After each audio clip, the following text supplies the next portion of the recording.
Hey guys, I am Nick, and I'm here with Mr. Ice Guy. He's going to be playing Legend of Grimrock for the first time ever. Mr. Ice Guy, would you like to tell them a little bit about yourself? Hi guys, my name is Mr. Ice Guy. My YouTube channel is Mr. Ice Guy. And already, from looking at this game looks like an old first-person dungeon crawler. And I played a lot of these in my time. The first one I ever played was Persona. And that game was pretty sweet, so I hope this game will be good. And I'm just going to go ahead and get right into it. So while he is starting up, if he has any questions, he's going to go ahead and ask, but otherwise I'm going to just go ahead and start the review. So, Legend of Grimrock is a very, very neat game. Mr. Ice Guy is not wrong in saying that it is very, very similar to some of the classic first-person dungeon crawlers from like the 80s. Games like Shining in the Darkness, The Bard's Tale, some of the original Might and Magic games. One of the things that a lot of people confuse it with is an RPG based on the character generation. Oh man, I'm so overwhelmed with options right now. But I'm not going to waste everyone's time. So let's see what we got here. Click to add prisoner. What is a prisoner? Prisoner is you. You have a party of 4. You're going to want to fill it out with all 4 people. Go ahead and take a little bit of time because if you pick poorly, you're going to die. So go ahead and take a look and choose what you want. If you have any questions, let me know. As you guys can see, you can choose between 4 different races: Minotaur, Lizardman, Insectoid, and Human. The only real difference is their stats. And then there's also 3 classes: the Fighter, the Mage, and the Rogue. They do what you would expect. The Fighter is good at running up and beating people up. The Rogue is good at either stabbing people in the back or using ranged weapons. And the Mage is good at magic. Clearly, you can choose 1 extra of anything because you'll have 4 people, but only 4 people, but only 3 classes. So the neat thing is they all do have variable trees that you can build up. You can see on the skills to the right. Unfortunately, with how long this game is, it's a very good idea to kind of specialize in 1 or 2 because you will not get all the way to the top of the skill tree unless you do specialize. So going back to that though, I believe that part of the reason why this game was made in the first place was just because there have been so few first-person dungeon crawlers, at least that are kind of the traditional type. The Elder Scrolls could be thought of as an open world dungeon crawler, but this takes it back to its roots. You're stuck underground in a labyrinth trying to fight your way out. You start with nothing, as you will soon see, and you've got to kind of make your way through. So one of the most fun aspects of these dungeon crawlers is just the kind of stuff you find. And with this game in particular, I have to say it's a little bit of a disappointment in that regard. There is a pretty good amount of stuff to find, but most of it is just strict upgrades as opposed to unique, cool things. Alright guys, I'm pretty much ready to go here, I think. Oh, we have points over here. Okay.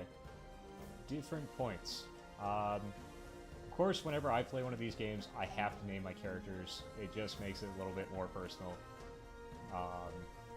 If you don't do that, I'm not going to care about any of them dying. So, we have me, Mr. Ice Guy. We have Brack, the Insectoid. We have the Lizard, who is going to specialize in armors and axes. And we have Help Me. So, this is the team. What could possibly go wrong?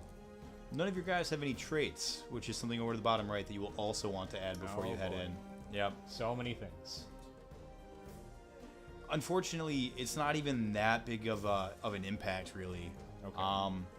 It is fun and it does help, but again, the game isn't meant to be an RPG. It's meant to be an exploration. Gotcha.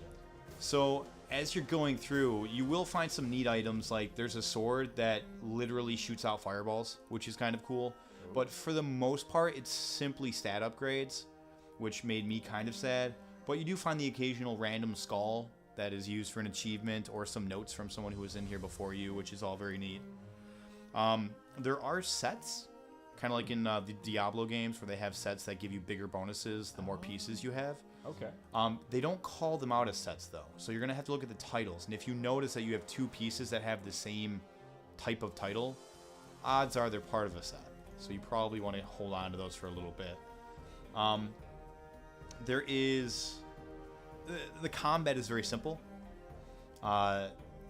If you're a fighter, you're going to grab one of the weapons, you're going to specialize in one of them, and then you're going to try to armor yourself up and beat things. Combat is very simple. There is actually a trick. I want to see how long it takes you to figure it out, but there is it makes the game a lot easier once you figure out the trick. There is also ranged combat, which functions the exact same as regular melee combat. You click the weapon you want to attack with, it fires out. And ranged is... When I played, and I did beat the whole game, I never found much of a use for it because the only person that would use ranged would be your rogue, and the rogue has skills that I leveled up that allowed for them to do better things. So that's one of the interesting aspects of the game is some of the classes seem to have a better build than other options. I gotcha. Alright, well, I think we're ready to start here, guys. Unspent ability points. Whatever. We're going anyways. It's Mount Mordor. Or Mount Grimrock, pardon me. A towering spire looms above the clouds, a weathered rock that has stood tall for ages, longer than the histories of men have been written. It is now a desolate place, only remembered when things need to be discarded and forgotten. An airship struggles to gain altitude as it floats toward the peak.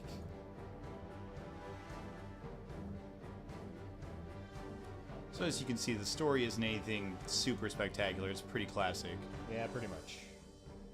4 prisoners bound by heavy chains emerge from the ship. The court accuses them of terrible treasonous deeds. But by the grace of the king, their crimes shall be forgiven atop Mount Grimrock. Well, that doesn't sound so bad. You're going to be forgiven for all your crimes. Oh, great, there's a pit. This is Sparta. I'm going to get knocked down a pit. Their final trial is at hand. Numerous prisoners have received their pardons here, yet none have returned to live their life in freedom. They are at the very top of the world, and below them only darkness and justice await. So we are going to get kicked down a pit. I was right. Yes, obviously. And there you go. Oh, hooray. Help me. So all of your characters survive, obviously, but you are naked. Oh, wonderful. As they are plunged down into the open maw at the peak, their crimes are absolved. Well, great. Everyone before them has perished in the guts of the mountain. But will you be able to lead them through the dock and to the freedom that awaits at the base of Mount Grimrock? I hope so. So again, Mr. Ice Guy here has not played this game, Never so once. he's going to be experiencing all the same questions and hardships that any other new player might experience. I will help guide him through it. Oh my. Yep, this is an old dungeon crawler. Okay. Tutorial is available from the menu. Do you recommend me going through the tutorial? Nope. No. I Okay. do recommend you turning around, though. Spoilers, everyone. Which key am I looking for that? You want Q and E. Q and E. Oh, okay. I understand Walk. now. Directly behind you. Behind me. There's a wall. To the right. Just go ahead and sidestep right. There is a secret button somewhere right around here that I don't remember. I see beautiful walls. That's yeah, what I see. so you can just move on if you want, but there is a secret here. Spoilers for anyone who didn't want to know that. But the button is obvious when you see it. Turn to the right. There it is. Go back. Go back. Right there. Do you see it? Yep. Aha! So you're going to find these kinds of things all throughout the course of the game. Cthulhu? What are you doing in my dungeon? That's a good question. If you look on the bottom, you will see the items in the room that you have just gotten. Throwing star. So, yes, okay. just give everything to myself. My friends, you're going to die before me. Now, one thing that you guys might not know initially, and that I don't believe you do, Mr. Ice Guy, is the placement of your party actually matters. Oh. So who do you have in front right now? I believe I have myself. Mm-hmm. And? And it's Brack. Yep. So those are the two in front. What classes are they? I am a rogue, and Brack here is a mage. And who do you want to have in the front of any adventuring party? That would be the warrior. So we're going to switch that to the lizard. And? And What's your moo cow? my moo cow is a mage. Oh, so you have two mages in a row. I do. That's interesting. Okay. Normally, I'm a heavy magic guy. All right, that's fair. All right, continue on. Okay. Well, let's see. Let's get out of this dark and dreary place. Ooh. I cannot read this. I can click it. Choose your fate. Perish in the cell or pick up the torch. Okay. Let's see. What do we have here? Done. And now I have a torch. Okay. So you will have to manage light. It's not particularly challenging to do so. The torches are very plentiful, and if you're anything like me, you'll end up with an entire character full of nothing but torches because you pick all of them up. I see. Now, can I stack items? Not torches. Not torches. Holding them both like that will cause both of them to burn out, so you may want to save one inside of someone's backpack.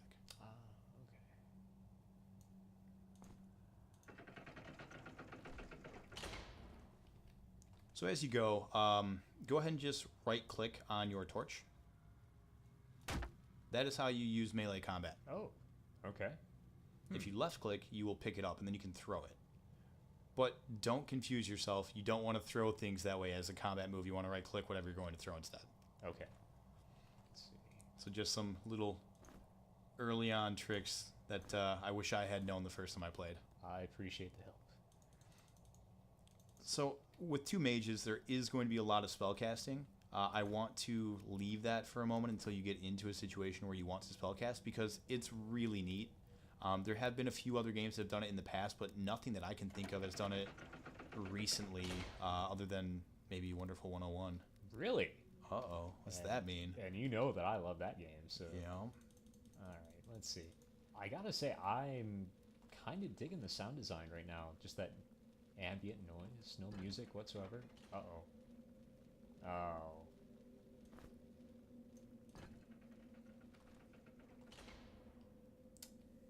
Yep.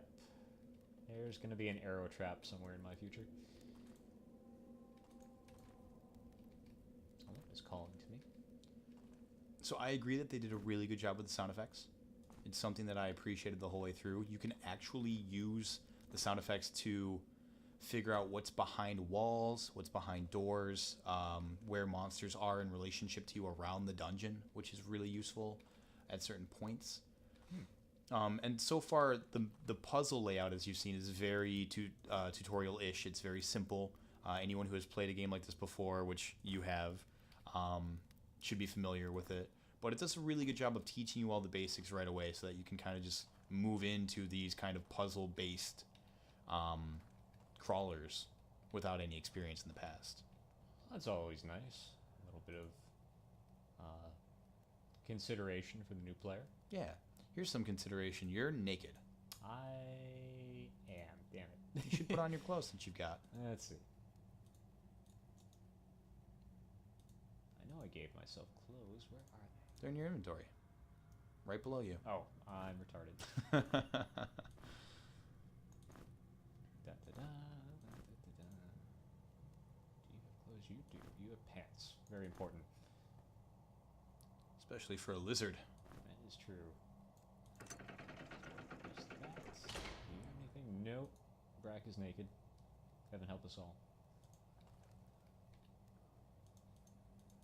Should I ever be suspicious of these mountings on the wall? No. And Okay. not to spoil anything, but as a little helpful tip, as you're playing the game, there are lots and lots of those little hidden buttons on the walls that you can push. There will never, ever be one on a wall that has something on it. Oh, that's useful to know. Yes. It's extremely useful to know. I cannot tell you how many walls I looked at for no reason. Is there always a similar placement for the secret button on the wall? I believe that there are a total of 2 locations on the first style of wall. You will see a different type of decor later on, and I believe that there are 3 in that decor. And then I believe that the final one has an additional 4, but I may be mistaken on that. Okay. Now, this looks like a trap to me if I use my key here. So, let's see.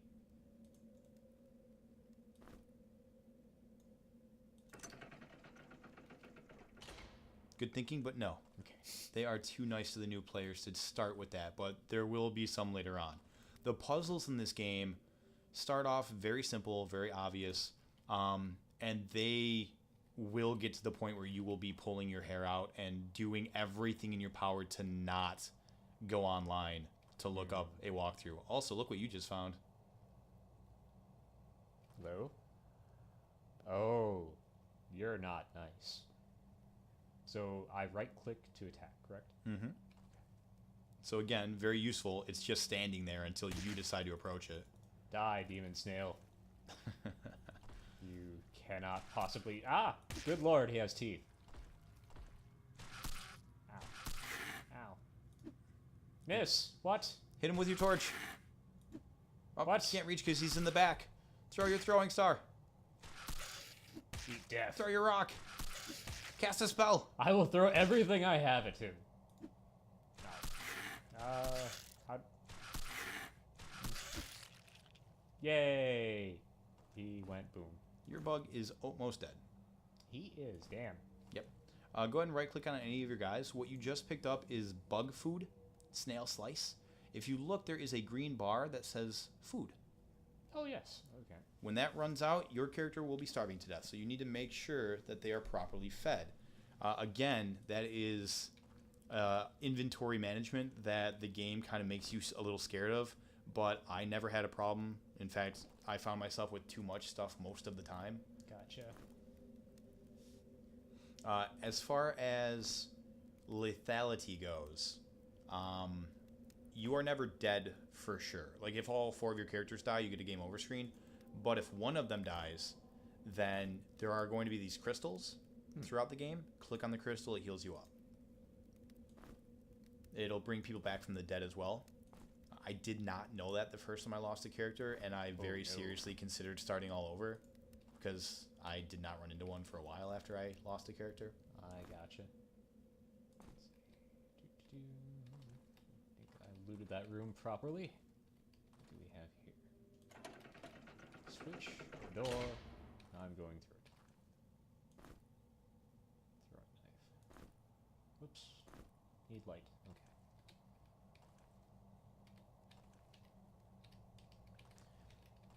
Oh, hello. Oops. Yep, see, I told you it would happen. Yep. Go ahead and cast a spell with one of your other guys. How do I do? See how they have glowy hands? Yes. Click it. Oh. Click on one of those things, and then push the fireball. Oh, okay. That one. Now click Die. it. Oh, it fizzles. That means No. that you did not successfully cast a spell. Oh, no, not that one either.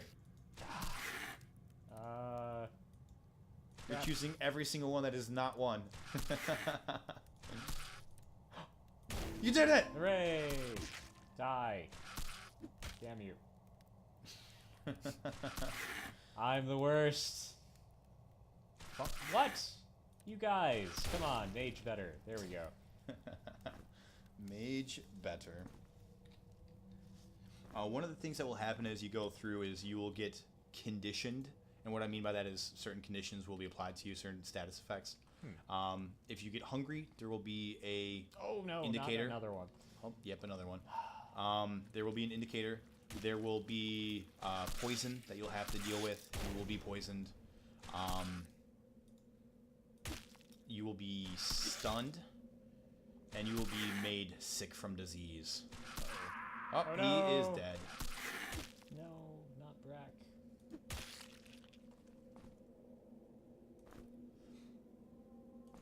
So there is a lot of trial and error with the magic.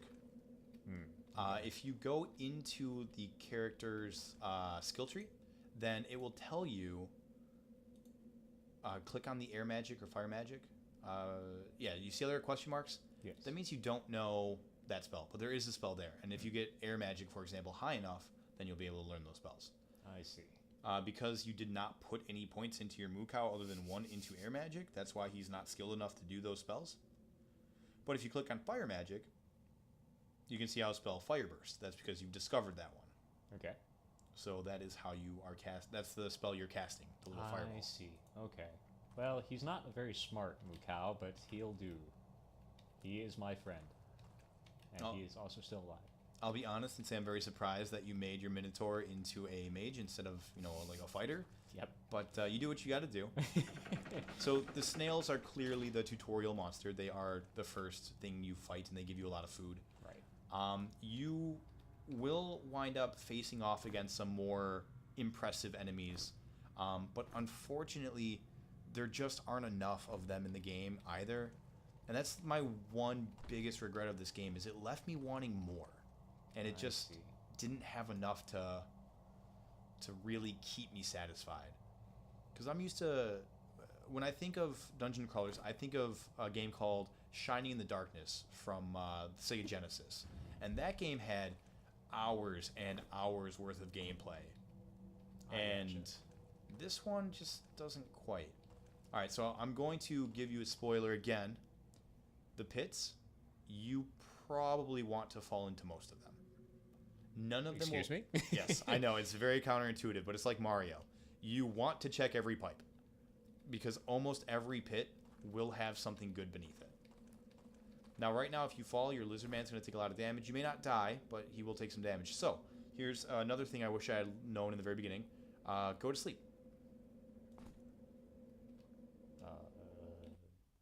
No, not that button. You can either get to it in the character screen, the Z's, top right. Oh, okay.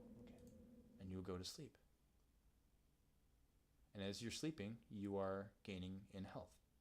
Now, I don't want to give away any actual spoilers, so I'm not going to for this, but some of the story is expressed in your sleepy time.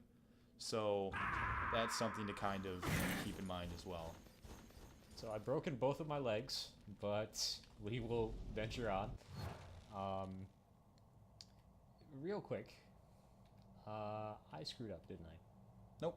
There was nothing down there. I just wanted to show you that you don't die. Okay. So there isn't a lot of variety in the enemies. About how long is this game? The game is pretty short. It was well worth the investment for me because I very, very much liked the genre of game. I think I picked it up for like $20 on Steam. But that's terrifying. Yes, there are a couple of good moments like that where you see things such as that. The enemy variety, I want to say there's probably something like 15 different enemies, maybe 20.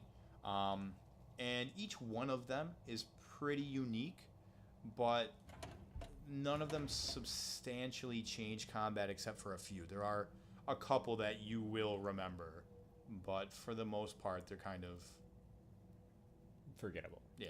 Okay. Quick question. Can I use tactics? Like, for example, say I want to lower the plate so he can get out, quickly run back here and push this lever so he falls down the pit. Let's find out. Also, okay. Hi, Mr. Snail. Hello.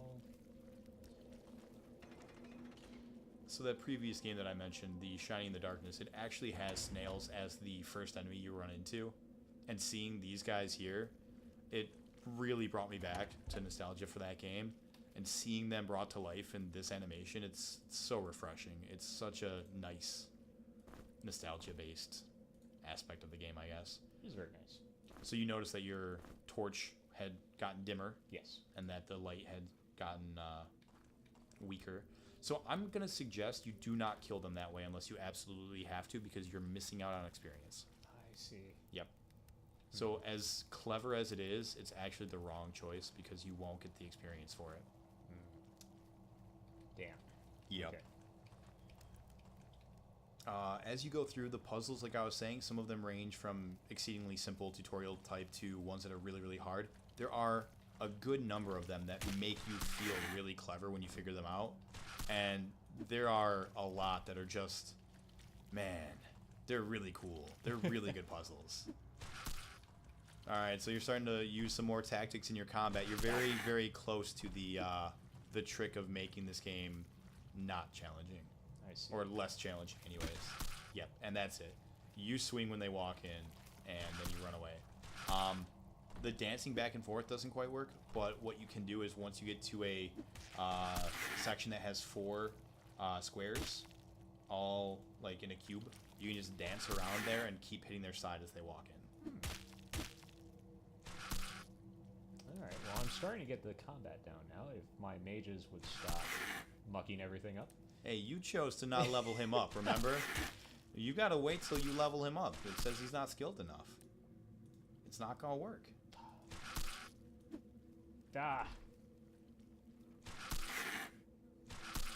I'm the worst dungeon master. So just a couple of things before we wrap up.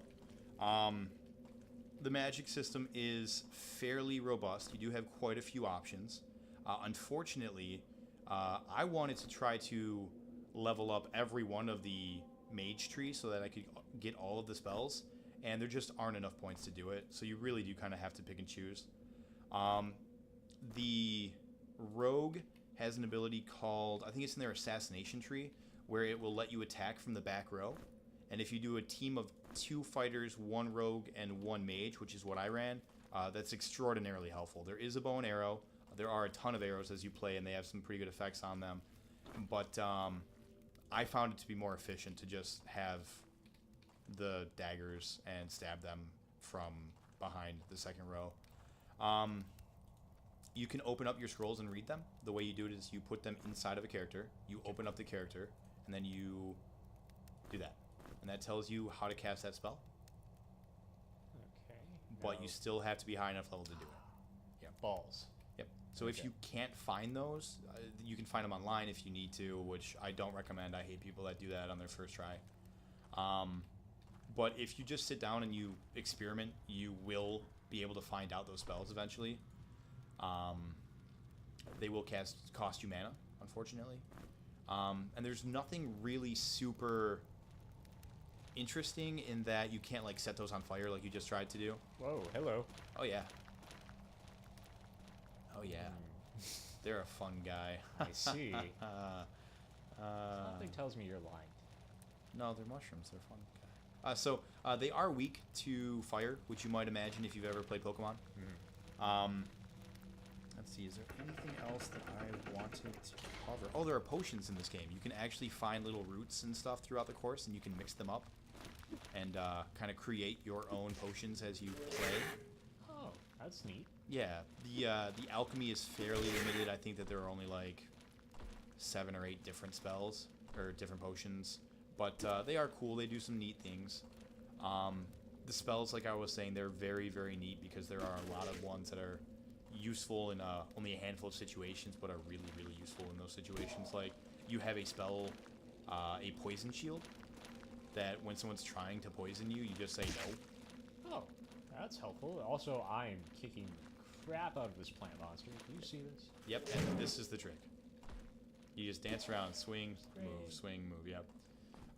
But don't think that that's going to get you out of every combat situation. It's a good trick. It'll help you through a lot of it. But there are going to be a couple enemies that just say, just screw you. And a lot of the difficulty isn't so much in the enemies as it is in some of the puzzles and in some of the situations. They're going to drop you into a room with like 20 of those guys. And you're going to have to survive. No amount of dancing is going to save you from all of them. My mad moves like Jagger won't save me. Nope. Damn. But, so my closing statements would be, as someone who grew up playing these in the 80s and early 90s, I loved it. It was great to go back, have that nostalgia. It did not overcomplicate me. It definitely was fairly linear and exactly what I remembered, just brought to life in more beautiful graphics and better sound quality and all that. My biggest complaint was just I wish there were more. It's got about, I don't know, I think I beat it in like 10 hours. And in those 10 hours, I was having fun the whole time, but I definitely, wanted more. One thing before I forget, there is a book. You should right-click on that book. You had the option of going old school mode when it said create characters or use old school mode. Old school mode does not provide you with this. You have to grab that graph paper and make it yourself. Oh, that's so cool. Yep. You can also click on here and write notes. So if you find one of the secret iron doors, you can click on that square and write iron door. There are secret iron doors. I think there's one per floor, and you have to do some more complicated puzzle to unlock that door. That is super cool. Oh, if we had this back in the 90s, I would have killed for this. Right? Oh, man. Now we've got it. I haven't had a chance to play Legend of Grimrock 2. It just came out a couple days ago as of the time of this recording. It looks cool, and I definitely intend on picking it up. So if you are considering picking it up, I do recommend playing this first. I don't know how much better or worse the sequel might be, but if you ever played any of those old school dungeon crawlers, definitely give this a chance. Especially if you see it on a Steam sale or something, definitely pick it up. If you've never played any of those games, I would recommend giving it a try. It's not hard.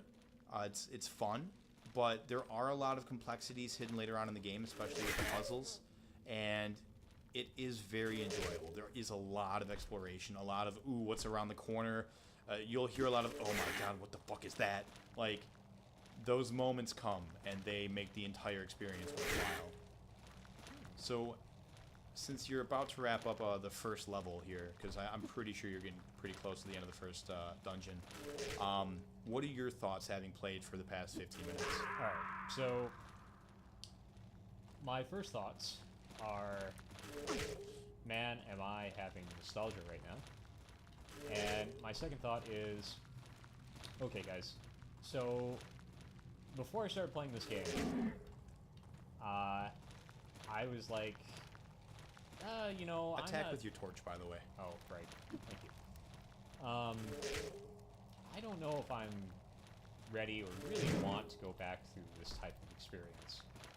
So I'll give this a shot, we'll say. And in doing so, I'm $20 poorer now. Move your moo cow up front. He's in the back, remember? Right. Just drag him up. I'm also pretty sure you can take the club from your dead Mr. Ice Guy and give it to your moo cow. Oh no, I'm still alive, buddy. I will destroy these mushroom jerks from hell. Anyways, so I'm really, really digging this game. I would sink hours into this. And my question to you would be, where can we get this? Well, I know that it's on Steam, and I believe it's on the Humble Bundle store. If you don't know, the Humble Bundle website has its own Humble store now that you can pick up games. It's got a lot of deals there. I highly recommend checking that every day, every week if you're into gaming. And then I imagine that there will be some pretty good deals coming up soon that include this and the sequel. So definitely keep your eyes open for that. Go to sleep. Sleepy deepy. Wake up. Okay. Full health. Hooray. Tally ho. One thing I should let you guys know before we sign out here is if you're sleeping, the enemies are not. They can wake you up. I was going to ask you about that, yes. They can wake you up. They will scare the bejesus out of you the first time it happens. Because you'll look away from your computer and start to take a drink out of your soda or something, and all of a sudden, whoop-ah, and you're like, oh no. So the last thing is, if this is something that you guys want to see more of, feel free to let us know in the comments, shoot us an email. If you guys like it, then maybe Mr. Ice Guy will do a whole playthrough on it. If you guys want, maybe we'll just jump straight into the sequel. So if you guys would like to see more, just let us know. And until then, I think he's going to have some more fun here with his fun guy. Oh yes. So yeah, guys, if you like this in any capacity, please remember to like, rate, comment, and subscribe. It helps us a lot. And if you guys do like this, I will do a playthrough of this for you. So yeah, let me know. Sleep. All right, guys, and we're going to go to bed too. So you take care. Have a good night. We'll see you next time. Good night.